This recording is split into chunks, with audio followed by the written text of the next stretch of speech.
10 জন সাহাবীকে নবীজি দুনিয়াতে জান্নাতের সার্টিফিকেট দিয়েছেন। কত? 10 জন সাহাবীকে, যাকে আশরায়ে মুবাশশিরা বলা হয়েছে। 10 জন সাহাবীকে নবী বলেছেন, হে ওমর তুমি জান্নাতে যাবে, হে ওসমান তুমি জান্নাতে যাবে, হে আলী তুমি জান্নাতে যাবে, হে আব্দুর রহমান তুমি জান্নাতে যাবে, হে সাদ তুমি জান্নাতে যাবে, হে সাইদ তুমি জান্নাতে যাবে, হে ওমর তুমি জান্নাতে যাবে। এই করে নবী 10 জন সাহাবীর নাম নিয়েছেন, তোমরা জান্নাতের ভিতরে চলে যাবে। ওরে আল্লাহ, কত বড় কথা! থাকে দুনিয়াতে জান্নাতের সার্টিফিকেট পেয়েছেন, জান্নাতের ভিতরে চলে যাবে। আরে সেই 10টা মানুষের মধ্যে একজন সাহাবী ছিলেন, যার নাম হলো উসমান রাদিয়াল্লাহু তাআলা আনহু।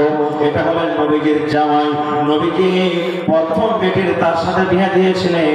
এবার বেটি যখন মারা গেল, নবীজি আবার তার সাথে আর একটা বেটির নবীজি বিয়ে দিয়ে দিলেন। ওইটা নবীজির জামাই। নবীজির 2 জন কলেজার টুকরা তাকে নবীজি জীবনে দিয়েছিলেন। 2 জন মেয়ের সাথে বিবাহ হলো। ওই উসমান গনি রাদিয়াল্লাহু তাআলা আনহু, এটা নবীজির জামাই। ওই উসমান জান্নাতে যাবেন, নবীজি দুনিয়াতে সার্টিফিকেট দিয়ে দিয়েছে। ওই উসমানের কথা, হযরত উসমান রাদিয়াল্লাহু তাআলা আনহু যখন কোন কবরকে দেখতেন, কিংবা যখন কোন কবরের পাঞ্জরে দাঁড় হইতেন, কোন কবরের পাঞ্জর দিয়ে যখন যেতেন, ওরে সুবহানাল্লাহ, চোখ দিয়ে ভাই উসমান রাদিয়াল্লাহু তাআলা আনহু কবরকে দেখে এত কাঁদতেন, চোখ দিয়ে ঝরঝর করে পানি ঝরতো, চোখ দিয়ে ঝরঝর করে পানি ঝরতো, এত পানি ঝরতো তার চোখের পানিতে সমস্ত দাড়ি কিন্তু তার ভিজে যেত। এত কাঁদতেন কবরকে দেখে, চোখের পানিতে সমস্ত দাড়ি ভিজে যেত। ও হো হো, দেখেন কেন কাঁদতেন? আপনারা যেমন বসে বসে জালসা শুনছেন, একটা লোক যদি কেউ কাঁদতে লাগে হঠাৎ করে, তাকে জিজ্ঞাসা করবেন না, ভাই তুমি কেন কাঁদছো? করবেন না? বলেন করবেন কি করবেন না? হযরত উসমান কবরকে দেখে কাঁদছে, কিন্তু লোকেরা জানে না যে হযরত উসমান কেন কাঁদে, চোখ থেকে কোনো পানি ঝরি, আর এমন কাঁদছে, ওরে আল্লাহ, চোখের পানিতে সমস্ত দাড়ি কিন্তু ভিজে গেল। আল্লাহর নবীর সাহাবীরা পাঞ্জরে যারা ছিলেন বলছেন, উসমান কি কারণে তুমি কাঁদো? তোমার চোখে এত পানি কেন? কারণটা কি? কিছু বুঝতে পারলাম না, তোমার চোখের পানিতে সমস্ত দাড়ি ভিজে গেল, এই কান্দার কারণটা কি? তুমি কি একটু আমাদেরকে জানাবে না? এই আমার একটা বাংসার সরাঘাট এলাকার ভাইরা, মায়েরা, খালারা, একটু শুনে। এবার উসমান গনি কি বলছে, এরে আমার বন্ধুরা, এই আল্লাহর নবীর সাহাবীরা, আমি কেন কাঁদছি রে? কান্নার কারণটা তোমরা শুনবে, তাইলে শোনো। আল্লাহর নবী বলেছেন, এই কবরকে দেখে আমি কাঁদছি। এই কবরের ব্যাপারে নবী আমার সামনে কিছু বয়ান করেছেন, তাই আমি কবরকে দেখে কাঁদছি। এইবারে সাহাবীরা বললেন, কবরকে দেখে কেন কাঁদো? এই কবর থেকে বলা হলো জাহান্নাম। নবীজি জাহান্নামের যখন বয়ান করেছেন, তুমি অত কান্দো না, যত কান্দন তুমি কবরকে দেখে কান্দো। এইবারে উসমান বললেন, হে আল্লাহর নবীর সাহাবীরা, নবী আবার বলেছেন, মানুষের মৃত্যুর পর, মানুষের যখন শ্বাস বন্ধ হয়ে যাবে, মানুষ যখন মরে যাবে, মানুষের মৃত্যুর পর সর্বপ্রথম তার জায়গা হবে কবর। কবর তার জায়গা হবে। মানুষ যখন মরে যাবে, ওই বেটারা কার বাড়িতে লাশটাকে রাখতে ভালো লাগবে না। মা যখন মরে যাবে, ওই মাটা কার বাড়িতে রাখতে হবে না। বাপ যখন মরে যাবে, ওই বাপকে কবরে আর রাখা হবে না। গ্রামের মোড়ল যখন মরে যাবে, ওই মোড়ল কার গ্রামে রাখা হবে না। যখন বেটা বেটিরা মরে যাবে, ওই বেটা বেটি কার গ্রামে রাখা হবে না। মৌলানা হাজি যখন মত হয়ে যাবে, ওই মৌলানা কিংবা হাজি কার গ্রামে রাখা হবে না। তারা তাই করে 2 নম্বরে তাকে আমরা কবরে রেখে আসি। আল্লাহ রাসূল বলেছেন, রে আল্লাহর নবীর সাহাবীরা, মানুষের মৃত্যুর পর মানুষের থাকার জায়গা হবে সর্বপ্রথম কবর। কবর হবে রে। এবার কবরে যখন তাকে কফন করে লোকজনেরা বাড়িতে রওনা হয়ে যাবে, আল্লাহ রাব্বুল আলামিনের পক্ষ থেকে তার কবরে 2টা ফেরেশতা আসবেন। ওই ফেরেশতা দুটো এসে তাকে উঠিয়ে বসাবেন, আর উঠা বসিয়ে তাকে 3খানা প্রশ্ন করবেন। আরবি জবানে, আরবি ভাষাতে প্রশ্ন করা হবে। কবরে কোনো বাংলা কথা চলবে না, কবরে হিন্দি চলবে না, কবরে উর্দু চলবে না, কবরে ইংরেজি চলবে না, কবরে আপনার দুনিয়ার কোনো ভাষা চলবে না। একটাই মাত্র আরবি জবান হবে, আরবি ভাষাতে কথা হবে। বলবেন, মাওলানা আমরা তো আরবি জানি না কেমন করে বলবো বুঝবো। আল্লাহ রাব্বুল আলামিন আপনাকে আমাকে ক্ষমা প্রদান করবেন।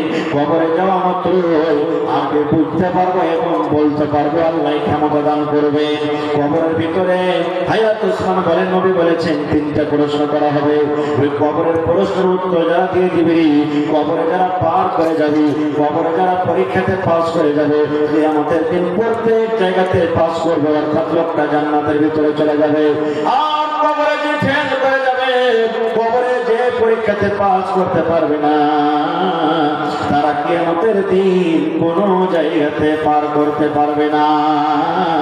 এই জন্য আমি কবরকে দেখে কান্দি।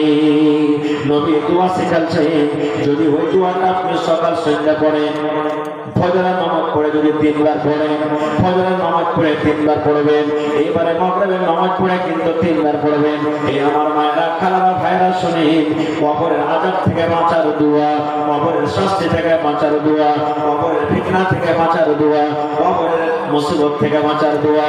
আল্লাহ নবী বলেছেন, কবরের নামাজ পড়া হয়ে গেল, আপনার তাসবিহ তাহলিল জিকির আজকার যেগুলো আছে করে নিলেন। আল্লাহ পর যদি 3 বার দোয়াটাকে আপনি পড়বেন, এরকম যখন ফজরের নামাজ পড়া হয়ে গেল, তাসবিহ তাহলিল জিকির আজকার যেগুলো আছে করলেন, আর পড়ার পর যখন 3 বার করে আপনি ওই দোয়াটাকে করে দিলেন, সকালে ফজরের পর 3 বার, মাগরিবের সন্ধ্যার পর 3 বার, এই দোয়াটাকে যদি পড়তেন, ওরে সুবহানাল্লাহ, কবর আপনার জন্য সুপারিশ করবে, কবর আপনার জন্য সুপারিশ করবে। কবর আল্লাহর কাছে বলবে, হে রব্বুল আলামিন, একড়া গ্রামে আব্দুল্লাহ আমার আযাব থেকে বাঁচতে চেয়েছি, আল্লাহ আমার শাস্তি থেকে বাঁচতে চেয়েছি, আল্লাহ আমি তার ব্যাপারে দোয়া করছি, আল্লাহ সুপারিশ করছি, আমার সুপারিশ কবুল করো। আল্লাহ হালিমা, যায়েদা, খালেদা, রুকিয়া, সাফিয়া আমার আযাব থেকে বাঁচতে চেয়েছি, আল্লাহ আমি তার ব্যাপারে সুপারিশ করি। ওই যখন খালেদা, যায়েদারা আমার পেটে আসবে, আমার বুকে আসবে, তখন আমার শাস্তি থেকে তাকে কিন্তু বাঁচিয়ে দিও।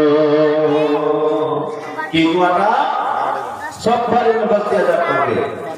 সর্বপ্রথম আমরা যখন তাশাহুদে বসি, তখন আত্তাহিয়াতু তাশাহুদ পড়ি কি পড়ি না? তারপরে তখন 2 নম্বরে দরুদ শরীফ পড়ি, আল্লাহুম্মা সাল্লি আলা মুহাম্মাদ পড়ি কি পড়ি না?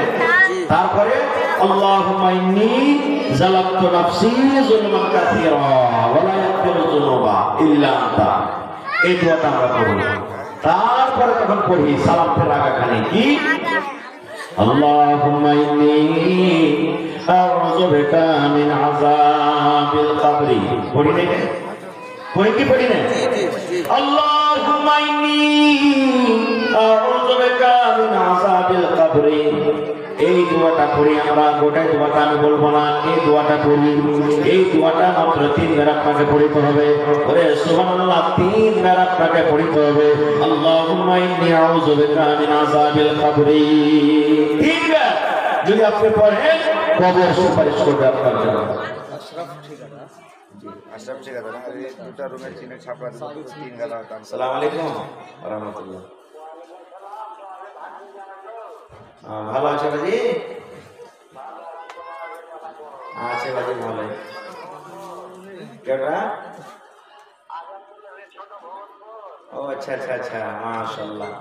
তো খালু হয়ে গেল, তাহলে জামাই হয়ে গেল, মাশাআল্লাহ জি। তো কোথায় আছেন বাজি? বোম্বাইতে। তো একটা জালসা হয়েছে বাজি আপনাকে বানাতে লেগে, আপনি তো এর আগে খেয়ে দিয়েছেন, খুব মোটা মোটা করে দাম দিয়েছেন, আমি জানি আলহামদুলিল্লাহ। জি জি, আচ্ছা আচ্ছা, কয়েন তো এতদিন থেকে এত দাম দিয়েছেন, আল্লাহ কি কম হচ্ছে? বাড়িয়ে দিয়েছে আরো। আল্লাহ বলছেন আমাকে দিবি, আরো বাড়াবো। আজ করতে দিবেন বাজি?